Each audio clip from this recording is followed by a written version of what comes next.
Alright mga amigos, may pag-aalalang nagaganap ngayon sa sagupaang Ryan Garcia at Devin The Dream Haney na posibleng hindi matuloy daw ang laban na to. Ito ay matapos tila nagbabaliw-baliwan si Ryan Garcia ngayon sa social media at kung ano-ano ang pinagpapost nito at pinaggagawa. Ayon sa dating kinakasama ni Ryan Garcia, alam daw niya na hindi ayos si Ryan Garcia ngayon mentally, kaya't humihiling ito ng dasal sa mga nagmamahal kay King Ry. Ito rin ang sinasabi ng ilang mga boxing insider at analyst sa social media. Sinasabi, mukhang dapat magpatingin itong si Ryan Garcia.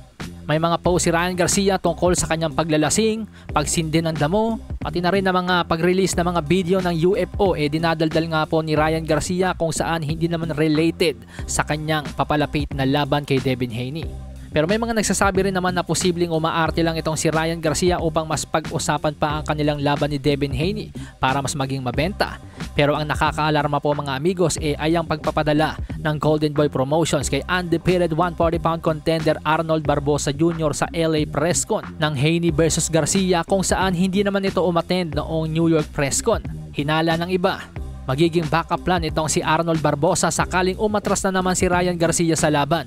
Matatanda ang makailang ulit ng ginawa ni Ryan Garcia ang mga ganitong klaseng biglaang pag-atras sa laban. Kaya naman malakas ang bulong-bulungan na itong si Arnold Barboza, kaya ito gagawing co-main event sa laban ay upang kapag umatras itong si Ryan Garcia, mag-i-step up ito upang pumalit kay Ryan Garcia. Sa kabilang banda, nagpresenta naman ng WBC World Lightweight Champion na si Shakur Stevenson na sakaling umatras itong si Ryan Garcia kay Devin Haney, willing daw siyang pumalit upang sagupain si Devin Haney. At hindi lang yon mga amigos, for the first time, lalaban si Shakur Stevenson sa super lightweight.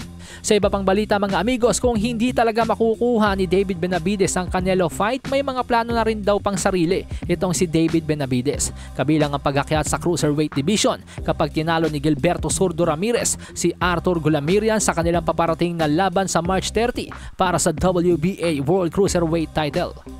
Alasahin ang baraha, patunayan mo sa akin ha. Sino man ang mabunot na kalaban, di ka tatakbo ha. Sa bayan ko sa bayan, papalag ako para